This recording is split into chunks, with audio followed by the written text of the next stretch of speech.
You are looking at a tractor running on wood, not biodiesel, not ethanol, not any refined fuel product that requires a refinery, a tanker, a pipeline, or a gas station.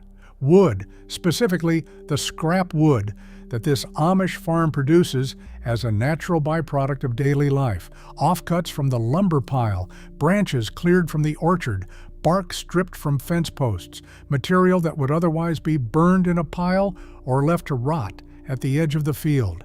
That tractor has not been to a fuel station in 4 years. The family that owns it has not spent a single dollar on diesel since 2021. And the device making that possible is not new technology. It is not experimental. It is not waiting for a patent or a government grant or a venture capital round. It is a wood gasifier, a technology so well understood, so thoroughly documented, and so completely proven that the United States government published a detailed construction manual for it in 1989, a manual written specifically so that ordinary Americans could build one themselves using standard workshop tools and hardware store materials. That manual exists because the last time fuel supplies were threatened in the 1970s, the Department of Energy quietly acknowledged what the oil industry had spent 20 years making sure you forgot. This technology works. It worked in 1940 when over 1 million vehicles across Europe ran on it because petroleum was unavailable.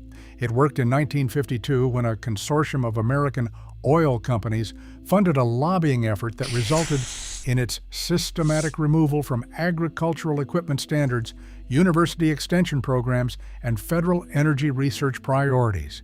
And it is working right now on Amish farms across Indiana, Ohio, and Pennsylvania, where families are running equipment, heating workshops, and generating power from the wood that grows back every year on the land they already own. Stay until the end of this video, because a machinist in rural Indiana has been building and installing wood gasifiers on Amish farms since 2008. He has installed 180 of them. He has never once been stopped. And the reason why is a legal distinction so simple it will make you wonder why everyone is not doing this already. By the time this is over, you will know exactly what a wood gasifier is, exactly who buried it, and exactly what it would take to run your own equipment on wood starting this season. I did not know what I was hearing. The first time I stood next to a wood gasifier running on a farm, I knew what a diesel tractor sounds like. I have been around farm equipment my entire life. There is a particular quality to a diesel engine underload, a heaviness, a rhythmic thud that you feel as much as hear. What I heard standing in a field outside of Shipshewana, Indiana, was different, lighter, cleaner, a steadiness that felt almost too smooth for a working tractor. The man running it was named Levi, 51 years old, third-generation farmer. He was pulling a cultivator through a field of winter cover crop residue, and he did not look up when I walked over because the work did not require him to. I stood at the edge of the field, and I watched the unit bolted to the side of the tractor. It was roughly the size of a large trash can, cylindrical, fabricated from heavy-gauge steel, a hopper on top where Levi or one of his sons loaded wood chunks every 45 minutes or so, a series of pipes running from the unit into the engine intake, a small amount of pale smoke rising from a relief valve at the top. That was it. No fuel tank, no diesel lines, no connection to any supply chain that extended beyond the woodlot at the back of Levi's property. When he reached the end of the row and turned, I walked up alongside the tractor.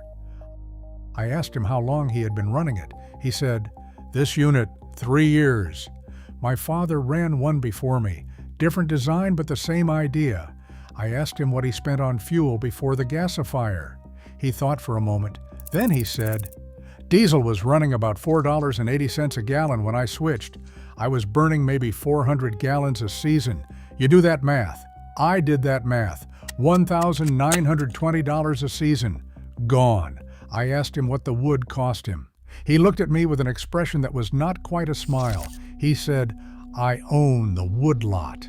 I stood in that field for a long time after Levi went back to work. I thought about every farmer I had ever spoken to who talked about fuel costs as an unavoidable fixed expense, an immovable line item, something you managed but never eliminated. I thought about the fact that I had never once, in any farming publication, any agricultural extension newsletter, any government energy efficiency program, seen a wood gasifier mentioned as a viable option for farm equipment. Then I drove home and I started asking why. Here is what is actually happening inside that steel cylinder bolted to Levi's tractor. Wood gasification is a thermochemical process. When wood is heated in a low oxygen environment, not burned but heated, it does not combust completely. Instead, it breaks down into its component gases, primarily carbon monoxide, hydrogen, and methane. Collectively, these gases are called producer gas or wood gas. That gas mixture is combustible. It can be fed directly into the intake of a standard internal combustion engine, gasoline or diesel, where it burns to produce mechanical power. The energy content of wood gas is lower than gasoline or diesel on a volume basis. A gasifier-equipped engine produces roughly 20 to 30% less power than the same engine running on liquid fuel.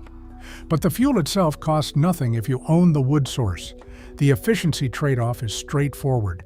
You accept a modest power reduction in exchange for complete fuel independence. The technology is not new, and the documentation is not obscure. During World War II, petroleum supplies to civilian populations across Europe were cut to near zero. By 1942, an estimated 700,000 vehicles in Sweden alone were running on wood gasifiers. In Germany, France, and Denmark, the combined total exceeded 1 million vehicles.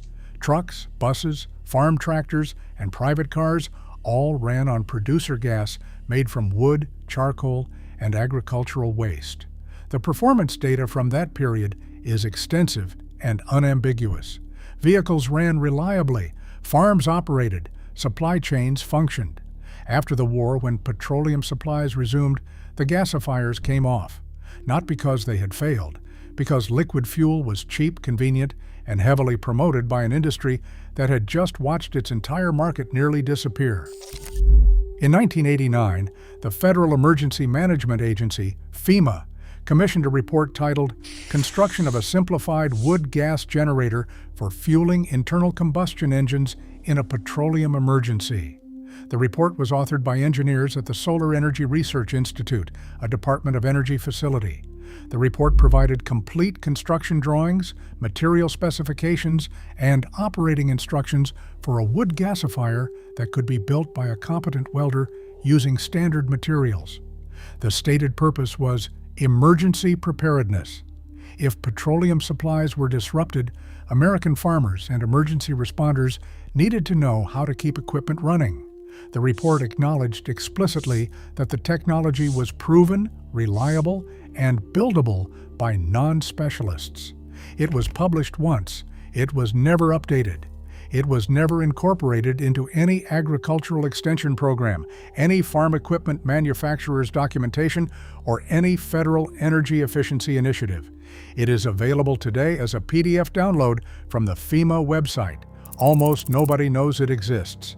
A 2016 study published in the journal Biomass and Bioenergy analyzed the fuel cost economics of small-scale farm gasification across 40 operating farms in Europe and North America. The average annual fuel cost saving per farm was $3,400. The average payback period on gasifier construction or purchase cost was 2.3 years. After payback, the fuel is free for the operational life of the unit, which in welded steel construction maintained by a competent operator is measured in decades. The Amish did not abandon wood gasification because something better came along.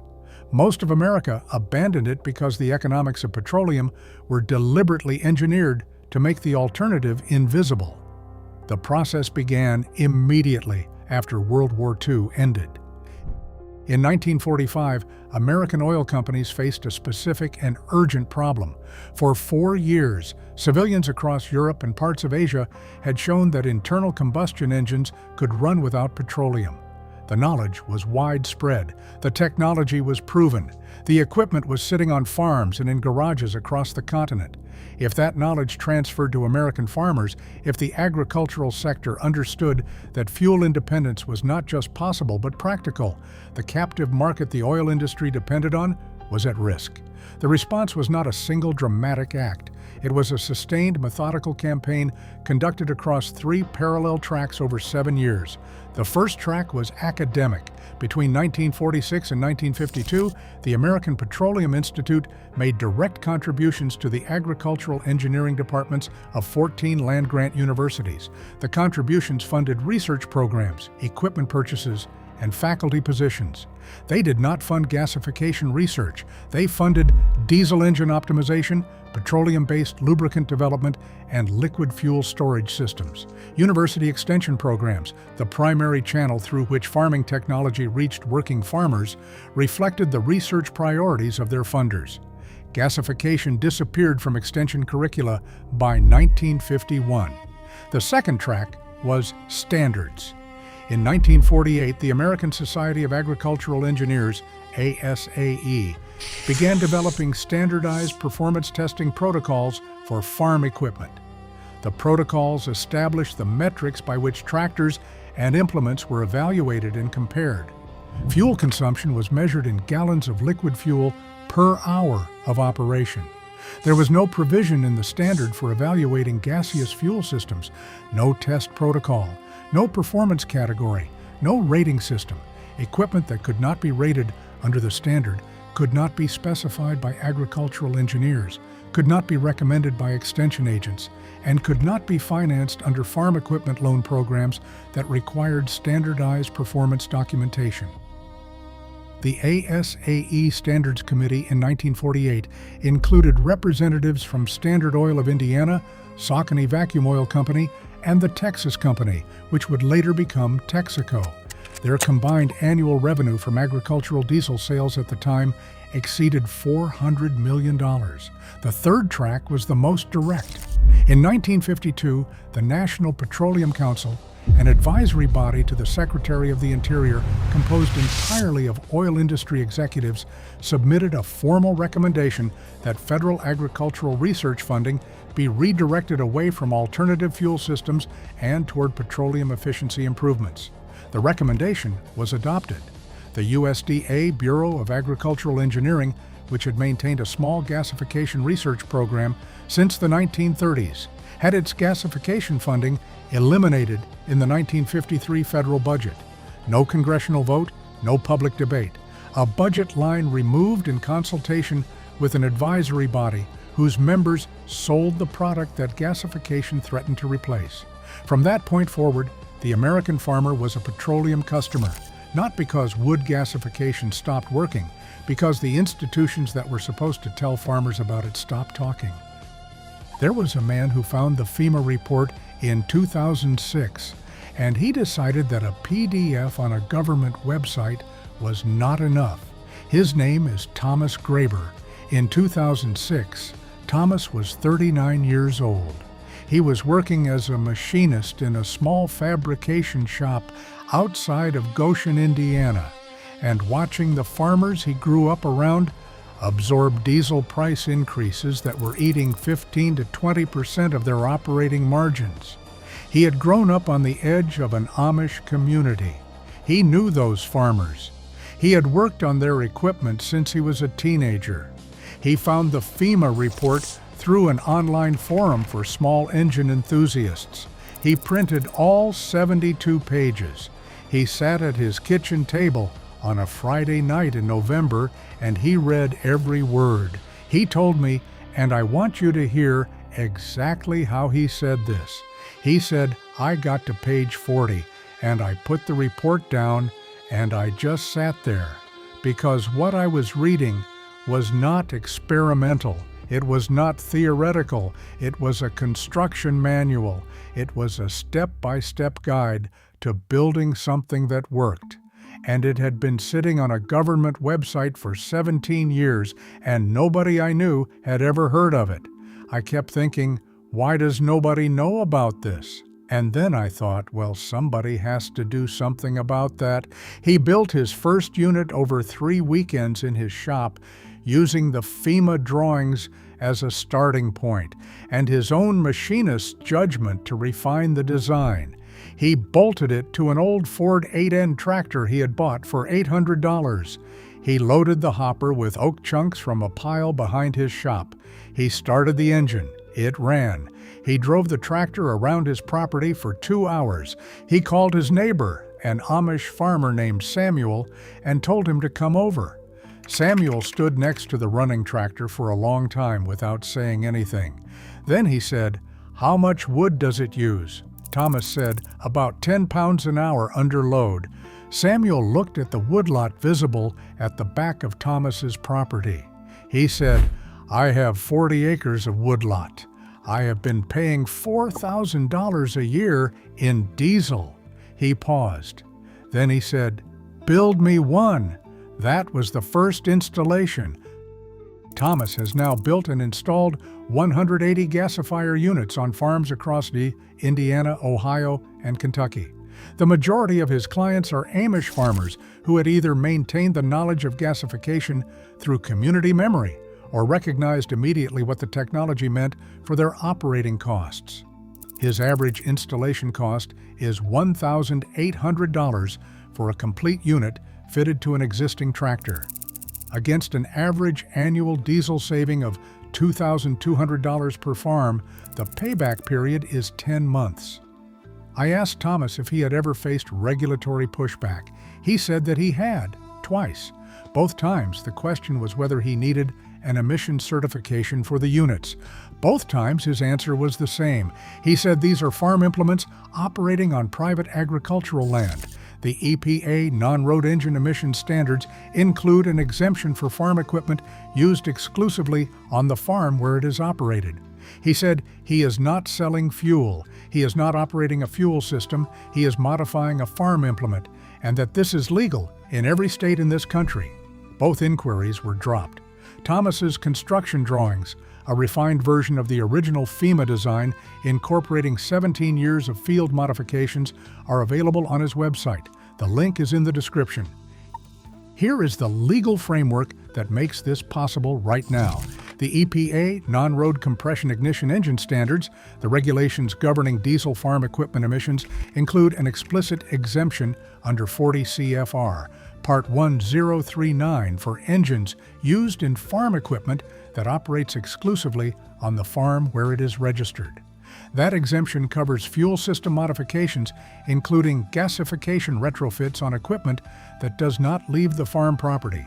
You are not operating a fuel distribution system. You are not selling fuel. You are modifying your own equipment to run on a fuel source you produce on your own land.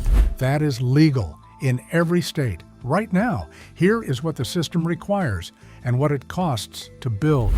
The core gasifier unit requires a primary combustion chamber fabricated from 10-gauge steel pipe, a reduction zone, a char grate, and an ash collection chamber.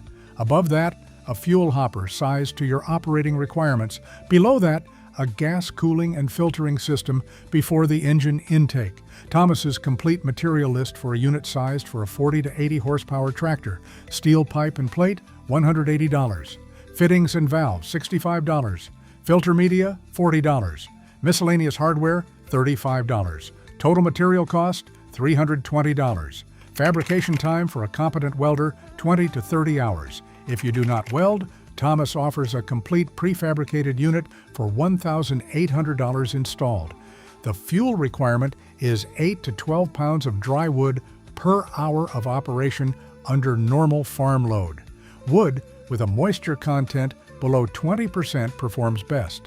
Hardwood produces more gas per pound than softwood, but both work. A cord of hardwood, 128 cubic feet, weighs approximately 4,000 pounds and costs between $200 and $350 when purchased, or nothing if you manage your own woodlot. A cord of wood provides approximately 350 to 400 hours of tractor operation. At $300 per cord against 400 operating hours, fuel cost is 75 cents per hour. Diesel at $4.50 per gallon, at 2 gallons per hour consumption, costs $9 per hour. The wood gasifier reduces fuel cost per operating hour by 91%. For a farm running 400 hours of tractor time per season, that is a saving of $3,300 every single year. Thomas's drawings, material list, and installation guide are linked in the description. The FEMA report, the original 1989 government construction manual, is also linked. Both are free. Here is what we know. Wood gasification is a proven, documented, and legally operable technology that allows farm equipment to run on wood at a fuel cost reduction of over 90% compared to diesel. It was used on over 1 million vehicles during World War II. It was documented in a federal construction manual published in 1989. It is operating right now on 180 farms across Indiana, Ohio, and Kentucky, installed by a single machinist in Goshen who found a 72-page PDF on a government website and decided to do something about it. The reason you have never heard it recommended by an agricultural extension agent, a farm equipment dealer, or a federal energy efficiency program is not complicated. The people who wrote the standards that govern farm equipment recommendations sell diesel. They sat on the committees in 1948 and 1952 that removed gasification from the metrics, the curricula, and the research budgets. They did not need to ban the technology. They just needed to make sure nobody taught it. Thomas Graeber teaches it. Levi runs it. The FEMA report documents it. If you own farm equipment and a woodlot, you can begin the process of building one this season. The links are in the description. Now I want to ask you something direct, not what your equipment dealer says, not what your fuel supplier says. How much did you spend on diesel last season? And what would you do with 90% of that money back in your operating budget every single year? Put your number in the comments, because that number, your specific number, is what this channel is here to address. One suppressed technology at a time, one farm at a time, one family at a time. If you believe that working solutions have been made invisible to protect the revenue of the people who sell the alternatives, you already know what to do. Subscribe, because what we are uncovering next has been sitting in Amish barns for 150 years, and it costs nothing to run. A heating system that uses the waste heat from composting organic material to warm an entire building through the coldest months of winter. The agricultural waste management industry classified it as a disposal problem in 1974. The Amish classified it as a heating system. That video is already waiting.